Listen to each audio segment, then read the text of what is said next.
बिस्मिल्लाहिर्रहमानिर्रहीम। अस्सलाम वालेकुम। आई होप कि आप लोग खैरियत से होंगे।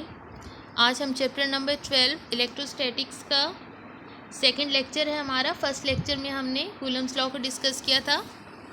आज सेकंड लेक्चर में हम इलेक्ट्रिक फील्ड एंड फोर्सेस को डिस्कस करेंगे। तो ये आपके बुक का पेज नंबर 4 है और उसमें टॉपिक है 12.2 फील्ड्स ऑफ फोर्स।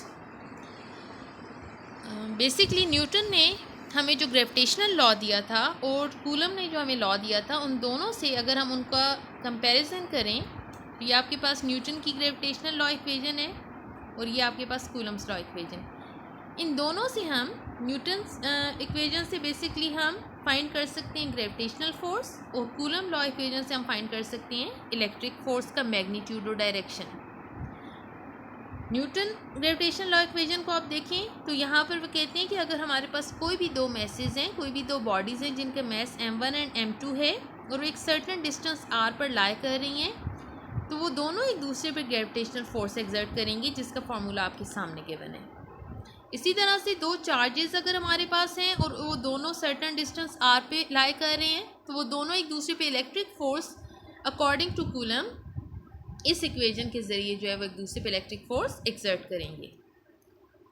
अब सवाल ये पैदा होता है कि बेसिकली इन दोनों फोर्सेस का ओरिजिन क्या है, एंड सेकेंडली ये दोनों फोर्सेस एक दूसरे पे एक मैच से दूसरे मैच और एक चार्ज से दूसरे चार्ज पे ट्रांसमिट किस तरह से होती है। तो जहाँ तक पहले क्वेश्चन की बात है, तो स्टिल इसका आंसर जो है वो अभी तक मालूम नहीं हो सका।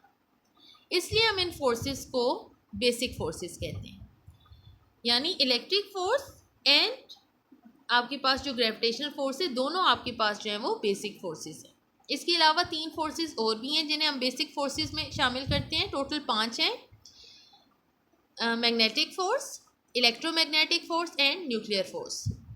तो 3 ये और बाकी इलेक्ट्रिक एंड ग्रेविटेशनल फोर्स, तो 5 आपके पास टोटल जो है वो बेसिक फोर्सेस हैं नेचर की।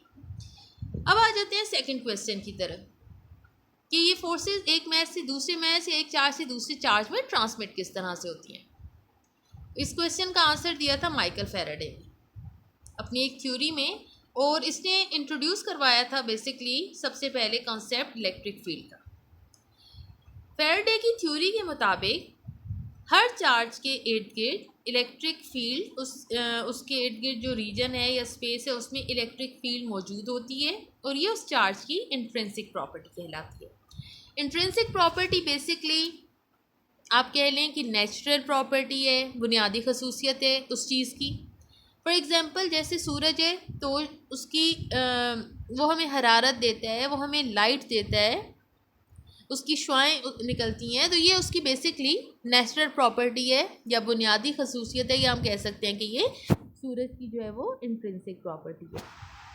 तो आई थिंक कि आपको इंट्रिंसिक प्रॉपर्टी का कंसेप्ट जो है क्लियर हो गया होगा। इसी तरह से चार्ज की इंट्रिंसिक प्रॉपर्टी क्या है कि उसके इर्द गिर्द इलेक्ट्रिक फील्ड पाई जाएगी, और ये इलेक्ट्रिक फील्ड फोर्स फील्ड भी कहलाती है। क्यों कहलाती है? इसलिए कि जब भी कोई बाहर से चार्ज उसकी रीजन में एंटर होगा इलेक्ट्रिक फील्ड के रीजन में, तो वो उस पर फोर्स एक्सर्ट करेगी।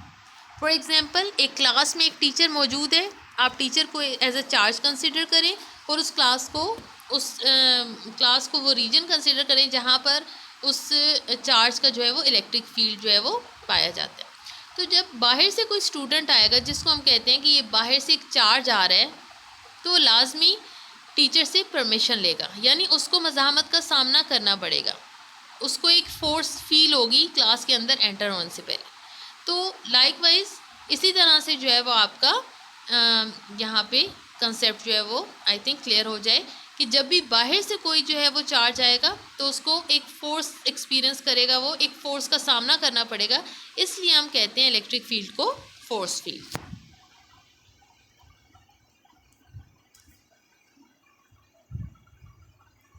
तो अगेन यहाँ पर बेसिकली माइकल फैराडे ने कहा कि जब भी कोई चार्ज आपके पास है तो उसके इर्द गिर्द जो है वो इलेक्ट्रिक फील्ड पाई जाएगी और ये उसकी इंट्रिंसिक प्रॉपर्टी होगी, और ये इलेक्ट्रिक फील्ड दूसरी चार्ज बॉडीज़ पे फोर्स एक्सर्ट करेगी। ये एक वेक्टर फील्ड है इलेक्ट्रिक फील्ड, इसका यूनिट है न्यूटन पर कूलम, इसको हम आगे डिस्कस करते हैं। अब हमने बात की कि जब भी कोई चार्ज मौजूद होगा तो उसके इर्द गिर्द बेसिकली जो है वो इलेक्ट्रिक फील्ड पाई जाएगी, चाहे दूसरे चार्ज बॉडीज़ उस इलेक्ट्रिक फील्ड के रीजन में मौजूद हों या ना हो, लेकिन उस चार्ज की अपनी इलेक्ट्रिक फील्ड मौजूद होगी या वो चार्ज अपनी इलेक्ट्रिक फील्ड जो है वो प्रोड्यूस कर रहा होगा। लेकिन उस इलेक्ट्रिक फील्ड को हम फील नहीं कर सकते, उसकी प्रेजेंस को हम फील नहीं कर सकते। अब उस चार्ज की इलेक्ट्रिक फील्ड को की प्रेजेंस को फील करने के लिए हम क्या करेंगे, हम बाहर से एक चार्ज बॉडी को लेकर आएंगे उसके रीजन में, और वो जो बाहर से चार्ज बॉडी आएगी हमने उसका नाम रख दिया है कि ये हमारे पास टेस्ट चार्ज है। अब आप यहाँ पे फिगर में देखें, ये आपके पास चार्ज क्यू है जिसके इर्द गिर्द जो है वो इलेक्ट्रिक फील्ड डॉट से शो की गई है। अब ये बाहर से एक जो चार्ज लेकर आए हैं स्मॉल, इसको हमने नाम दे दिया है टेस्ट चार्ज का। तो होता ये है कि हमें पता है कि ये चार्ज है, इसकी इलेक्ट्रिक फील्ड इसके इर्द गिर्द मौजूद है, और ये भी एक टेस्ट चार्ज है।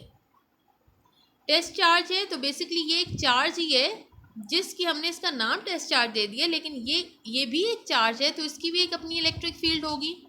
तो जब ये इसकी इलेक्ट्रिक फील्ड यानी जो आपका चार्ज क्यू है उसकी इलेक्ट्रिक फील्ड में एंटर होगा तो ये दोनों चार्जेस की इलेक्ट्रिक फील्ड इंटरैक्ट करेंगी आपस में।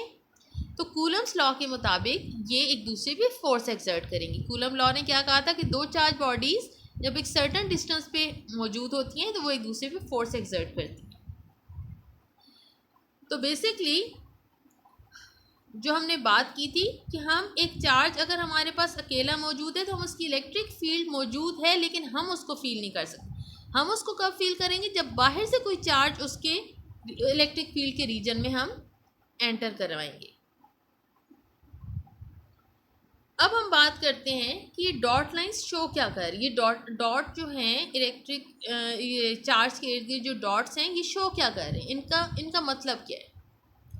ये डॉट्स बेसिकली शो कर रहे हैं इलेक्ट्रिक फील्ड की स्ट्रेंथ को, या आप कह सकते हैं इंटेंसिटी को या शिद्दत।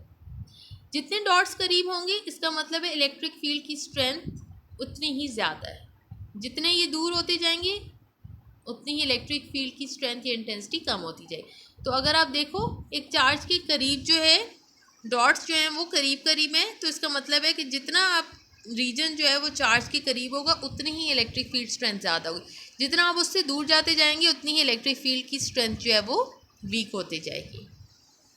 और टेस्ट चार्ज हमेशा हम स्मॉल लेते हैं, यानी एक ऐसी बॉडी लेते हैं जिसका चार्ज बहुत स्मॉल हो ताकि उसकी इलेक्ट्रिक फील्ड आपके पहले चार्ज की इलेक्ट्रिक फील्ड को डिस्टर्ब ना करे।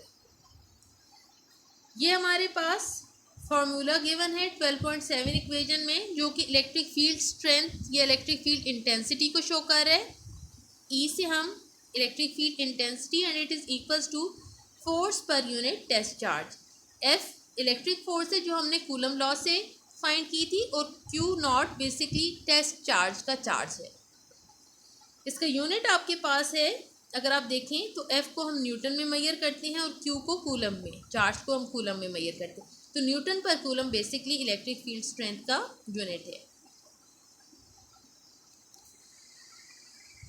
अब पिछले टॉपिक में हमने ये इक्वेशन 12.8 बेसिकली आपके पास इक्वेशन है जो कूलम लॉ में हमने इलेक्ट्रिक फोर्स के लिए फाइंड की।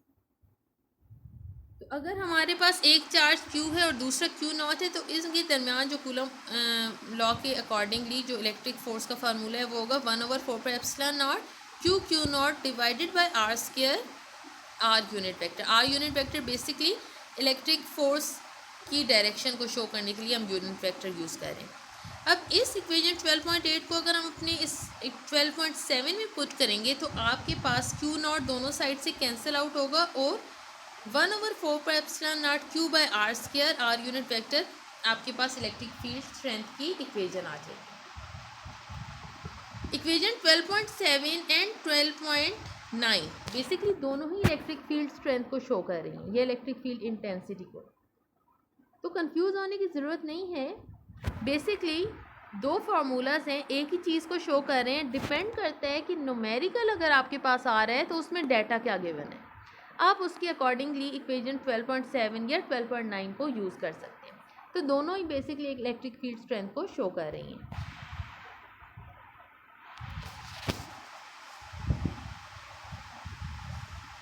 ये इलेक्ट्रिक फील्ड स्ट्रेंथ को डिफाइन किया गया है कि किसी भी पॉइंट पे अगर आपने इलेक्ट्रिक फील्ड की स्ट्रेंथ को फाइंड करना है तो it is equals to force per unit charge, और इसका यूनिट है न्यूटन पर कूलम। और ये कूलम लॉ की इक्वेशन गिवन है। अगर आपके पास दो चार्जेस है, हमारे पास Q1 जो है लेट्स सपोज Q था और Q2 आपके पास Q0 था, तो इसमें पुट करें तो ये कूलम की इक्वेशन है, ये आपके पास इलेक्ट्रिक फील्ड की इक्वेशन है। और इसी को रीअरेंज करें, Q को इस साइड पे ले आएँ तो आपके पास ये equation F is equal to QE, ये बेसिकली इलेक्ट्रिक फोर्स की इक्वेशन आ जाती है जो टेस्ट चार्ज जो है एक्सपीरियंस कर रहे हैं। अब आपने ये equation F is equal to QE और ये जो कूलम लॉ से हमें इक्वेशन मिलती है, इन दोनों को अगर आप इक्वेट करो तो दोनों साइड से Q कैंसिल आउट हो जाएगा, आपके पास इलेक्ट्रिक फील्ड इंटेंसिटी की इक्वेशन आ गई। तो बेसिकली ये एक डिफरेंट वे में आपने इलेक्ट्रिक फील्ड इंटेंसिटी को ड्राइव किया अगेन। और आपकी जो डायग्राम है वो शो कर रही है कि आपके पास एक टेस्ट चार्ज है Q और इसकी इलेक्ट्रिक फील्ड है आउटवर्ड डायरेक्शन में, और जब बाहर से कोई चार्ज आएगा, let's suppose test charge small q, तो फिर ये कैपिटल Q चार्ज जो है ये इस पर फोर्स एक्सर्ट करेगा स्मॉल टेस्ट चार्ज पे आउटवर्ड डायरेक्शन में।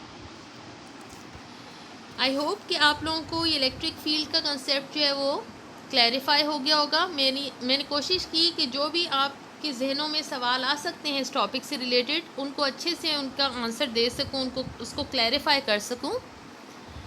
तो आई होप कि आप लोगों के लिए ये हेल्पफुल होगा। अब इंशाल्लाह नेक्स्ट लेक्चर में जो है वो एक नए टॉपिक के साथ, नेक्स्ट टॉपिक के साथ आप लोगों से मुलाकात होगी। तब तक अपना ख्याल रखिएगा। अल्लाह हाफिज़।